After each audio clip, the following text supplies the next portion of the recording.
আসসালামু আলাইকুম। আজকে আমি ফুলকপি, সিম, তারপরে এই যে ফুলকপির ডাটা, আলু, ওই যে লম্বা লম্বা ছোট আলুগুলো আছে এগুলো দিয়ে পাঙ্গাস মাছ দিয়ে রান্না করব। তো চলুন রান্নাটা দেখা যাক কিভাবে করছি। তো প্রথমে আমি পেঁয়াজ দিয়ে দিলাম, পেঁয়াজ কুচি নেড়ে চেড়ে নরম করে নিব। নরম হয়ে গেলে এখানে আমি মশলাগুলো অ্যাড করে দিব। খুব বেশি মশলা দিব না, অল্প অল্প মশলা দিয়ে রান্না করব। লবণ দিয়ে দিলাম, বেশি মশলা দিলে খেতে ভালো লাগে না। আধা চামচের চেয়ে একটু বেশি দিয়ে দিলাম হলুদ, আধা চামচ দিয়ে দিলাম লাল মরিচের গুঁড়া, তারপর আধা চামচের চেয়ে একটু কম দিয়ে দিব আদা রসুনের পেস্ট দিয়ে খুব ভালো করে কষিয়ে নিব। তারপর এখানে আধা চামচ দিয়ে দিব ধনিয়ার গুঁড়া দিয়ে খুব ভালো করে কষিয়ে নিব। এটা কষানো হয়ে গেলে এখানে আমি মশলাগুলো অ্যাড করব। এখন ধনিয়া দিয়ে দিলাম আধা চামচ, দিয়ে খুব ভালো করে কষিয়ে নিচ্ছি। যত ভালো করে কষিয়ে নিব খেতে কিন্তু ততটাই ভালো লাগবে। এখন আমি মাছগুলো দিয়ে মাছ কষিয়ে নিব। আমার কাছে সবচেয়ে বেশি কষানো মাছ বেশি ভালো লাগে, ভাজার চেয়ে রান্নাতে বলেন, তারপরে এমনি ভুনা করলেও এই মাছটাই, কাঁচা মাছটাই বেশি ভালো লাগে, যেটা কষিয়ে রান্না করা হয়। আপনারা এইভাবে ট্রাই করবেন, দেখবেন যে এটা কতটা টেস্টি হয়। শুধু সুন্দর করে কষাবেন, ধোবেন, তাতেই দেখবেন অনেক মজা হবে।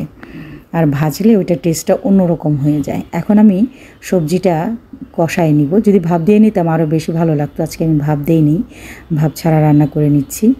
ফুলকপিটা একটু ভাপ দিয়ে ভেজে নিলে বেশি ভালো লাগে, তো আমি আজকে ভাপ দিইনি, নর্মালি রান্না করে নিচ্ছি। খুব ভালো করে কষিয়ে নিচ্ছি। ভালো করে কষিয়ে তারপরে এখানে আমি পানি দিয়ে মাছ দিয়ে দিব, মাছগুলো অ্যাড করে দিব। এখন ভালো করে শুধু কষাচ্ছি, যেহেতু আমি এটা এখন আজকে ভাপ দেইনি সেজন্য। এখন আমি ফুলকপির ডাটাগুলো দিয়ে দিলাম, এটা সিদ্ধ করে বেছে নিয়েছি, ডাটা দিয়ে দিলাম। ফুলকপির ডাটাগুলো খেতে বেশি ভালো লাগে আমার কাছে। এখন আলু দিয়ে দিলাম, আলুটাও সিদ্ধ করে ছুলে নিয়েছি, আস্তে আস্তে দিয়ে দিলাম, দিয়ে এখন খুব ভালো করে কষিয়ে নেব। যতক্ষণ না কষে যায় ততক্ষণ আমি এটাকে কষাতেই থাকবো। কষানো হয়ে গেছে, এখন আমি পানি দিয়ে দিলাম। পরিমাণ মতো পানি দিয়ে আমি রান্নাটা করে নিব। এখন টমেটো অ্যাড করে দিলাম, একটা টমেটো দিয়ে দিলাম এখানে, দিয়ে আমি এখন একটু ঢেকে দিব। তারপর আবার কিছুক্ষণ পর আমি ফিরে আসলাম। তো এখন একটু নেড়ে চেড়ে দিচ্ছি, দেখেন টকবক করে বলক আসতেছে। তো আমি একটু ট্রাই করব লবণটা কতটুকু হয়েছে। মনে হয় লবণ আরেকটু লাগবে, আরেকটু দিতে হবে, দিয়ে দিব। এখন দিয়ে দিলাম আরেকটু লবণ। এই শীতের সবজি খেতে কিন্তু ভীষণ ভালো লাগে, মজা লাগে। এমনি সবজির চেয়ে শীতের দিনে দেখা যায় সবজিগুলো বেশি ভালো লাগে। তো আমি এখন মাছগুলো অ্যাড করে দিয়েছি এখানে।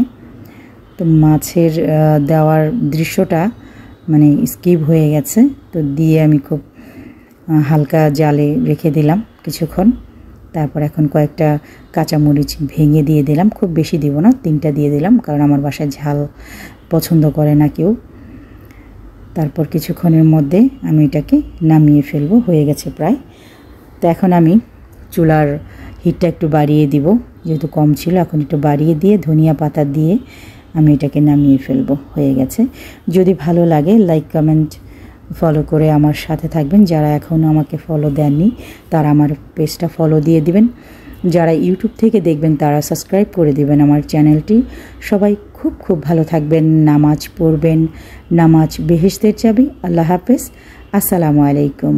যে যেখান থেকে আমার ভিডিওটি দেখলেন সবার জন্য রইল অনেক অনেক ভালোবাসা, দোয়া।